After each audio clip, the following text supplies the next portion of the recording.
Hello friends, welcome to Dr. Jackie's Academy. In today's lecture, I will discuss about the drugs which are used to treat the angina pectoris.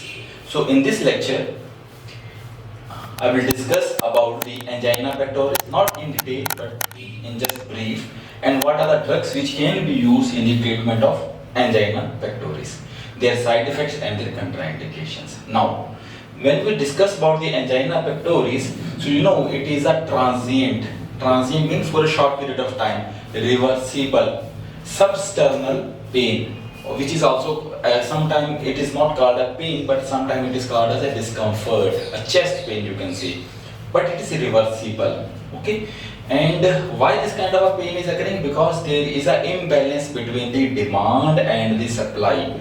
That means the demand of the heart for the oxygen has increased and supply is not increased to that extent, and we can say it is actually a ischemic heart disease. So it comes under the class of ischemic heart disease. So now there are different subtypes of angina. One is called as exertional angina, also called as stable angina or the classical angina. This kind of the angina, this kind of the patients remain normal until they do some exercise or they are excited. You can say when the emotions are excited. So you can say the symptoms arise when persons do some extra effort, when their emotions are high. In this condition, the precipitating factor is the increase in the demand, which is very critical. Supply cannot be increased to beyond certain extent. Second is the variant angina, which is also called as prinzmetal angina. In this condition, vasospasm is important thing in the coronary artery. Obviously, it is transient, and it occurs in the rest conditions. So in this condition, decrease in the blood supply is the critical factor. Here it is increase in the demand, here decrease in the blood supply is the critical factor. So as I told, it occurs in the resting condition. Third type is also called as acute coronary syndrome. The another name is the unstable angina. It is also called as pre-infarction angina. So what is the characteristic feature of this angina? It is a more severe form of the angina. Why? Because the frequency means how many attacks of angina they are taking place. That is frequency. Second, duration, for how long the attack is there. So both frequency as well as the duration, they increase progressively, and it can change into the myocardial infarction. That is why it is more dangerous, more severe, and it also occurs in the resting condition. So these are the three major types of the angina pectoris. Coming down to the what are the anti-anginal drugs? We are having the nitrates, beta blockers, calcium channel blockers, trimetazidine, ranolazine, ivabradine, and then nicorandil. Okay, so we'll discuss each one by one. First of all, coming down to the nitrates, organic nitrates. So this is the principal drug, glyceryl trinitrate, GTN or nitroglycerin. It is given to terminate the attack of acute angina. So they terminate the acute attack, and this most preferable route is the sublingual route. Then isosorbide dinitrate. It can be used both for the acute attack as well as for the prophylaxis. Prophylaxis means to prevent the attack and to treat it. Then we are having another nitrate, isosorbide mononitrate. Mononitrate is a metabolite of this nitrate. Okay, dinitrate changes into the mononitrate. This can also be used individually. Now it is mainly for the prophylactic, not for the acute use. Now coming down to the mechanism of action, their major action is that they decrease the myocardial oxygen demand. Second, the redistribution of the blood supply to the ischemic region. So I have just told you in brief about the organic nitrates in the angina, but if you want to go and want to study more about the nitrates in the angina, just go and click the link which is given in the description section. Okay. Coming down to the another category of drug, beta blockers. So most of the time we prefer the selective beta 1 blockers like atenolol, metoprolol. They are generally preferred in the angina. So they are mainly useful in two types of anginas. Number one, exertional angina. Number two, unstable angina. But they are contraindicated in the variant angina. What is the mechanism? They decrease the demand by decreasing the heart rate, decreasing the heart contractility and blood pressure. So again, I have told about the beta blockers in a brief. If you want to study more about beta blockers in the angina, just go and click the link which is given in the description section related to the beta blockers in the cardiovascular diseases. Third, calcium channel blockers. Now clinically we use this term double product. Double product is equal to heart rate multiplied by blood pressure. So that means you measure what is the heart rate, measure the blood pressure, multiply these two, and then you can know what is the double product. Higher the double product, higher is the oxygen demand. So that means it is an indirect measure of myocardial oxygen demand. So CCB, calcium channel blockers, they can be used in different kind of anginas they decrease the double product. Because they produce vasodilation.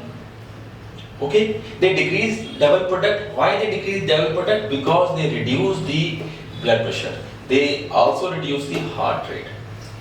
Another thing, they produce the vasodilation and they restore the blood flow to the ischemic region. And if we discuss about calcium channel blockers, diltiazem is very effective and drug of choice in the treatment of variant angina. Again, this is just a summary. For detailed, you have to click to the link related to the calcium channel blockers, which is given in the description section. Now this drug, ivabradine, this is a relatively new drug. This is a pure heart rate lowering anti-anginal drug. That means this drug has selective action on reducing the heart rate. It selectively reduces the heart rate. How it reduces the heart rate? By blocking actually different kind of the channels called as F channels. F means funny channels actually. They block funny channels, F channels, which are present on the SA node. So when they reduce this, they block these channels on the SA node, they reduce the heart rate. So when heart rate is reduced, so obviously, but another important point is they just reduce the heart rate without affecting the contractility or conduction. So when the heart rate is reduced, obviously oxygen demand is reduced.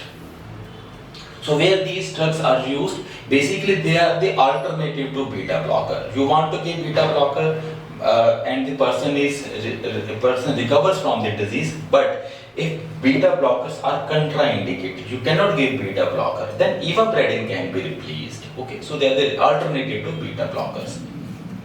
Another drug, trimetazidine. Now this is a novel drug.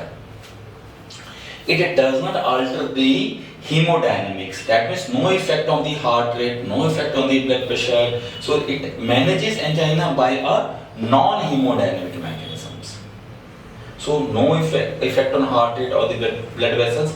So how it improves the state of angina, I will tell later. But what is the status when you cannot control the angina by the nitrates, beta blocker or CCB? Generally we try to add the trimetazidine.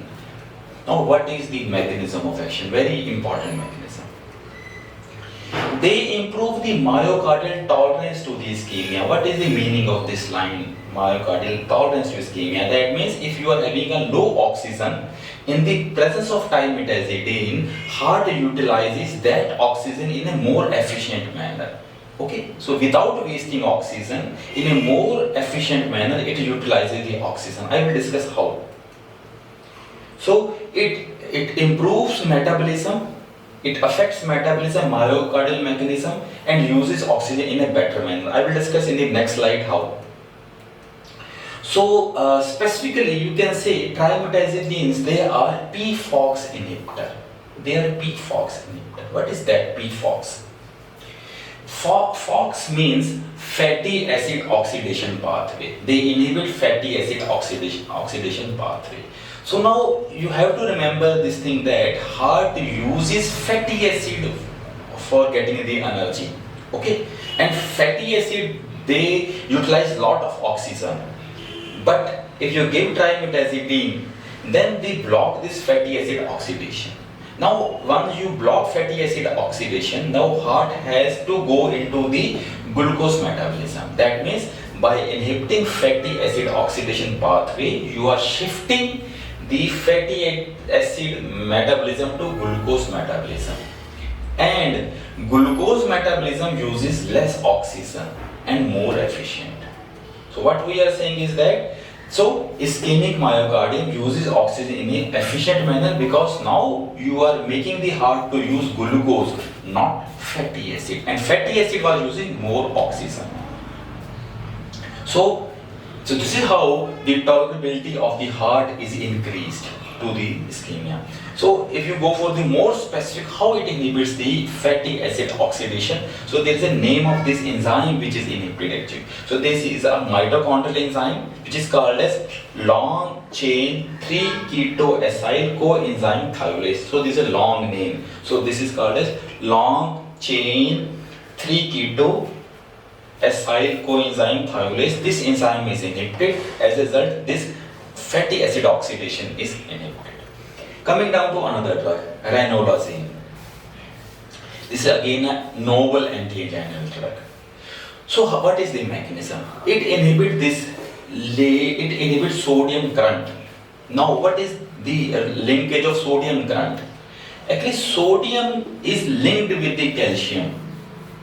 So if you reduce sodium, ultimately the levels of calcium, they are reduced in the heart. They are interlinked actually. I will not go into detail how they are interlinked, but you have to just remember this thing that once sodium is reduced, calcium is also reduced. Now if calcium is reduced, the extent of contractility is reduced. If contractility is reduced, you can say obviously the demand of the heart will be reduced and ischemia can be tolerated in a better manner. Another second thing that I explained for the trimetazidine, it also happens with the ranolazine. That means it changes the fatty acid oxidation into the carbohydrate oxidation. But this is a minor action. For the trimetazidine, this was major action, but for ranolazine, it is a minor action.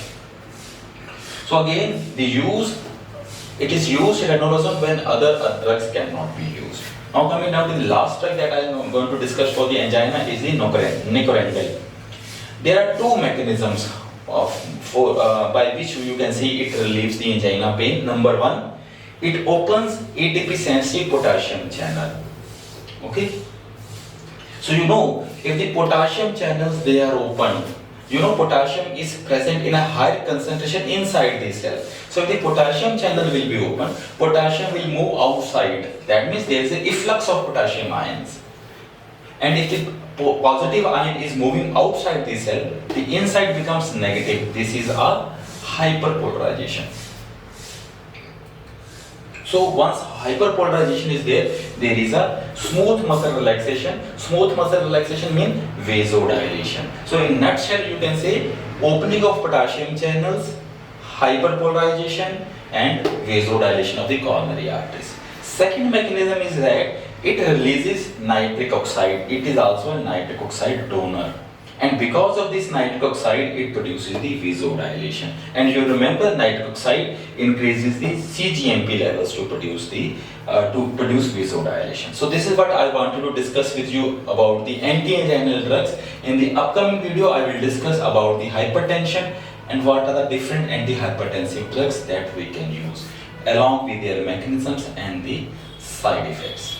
Thank you.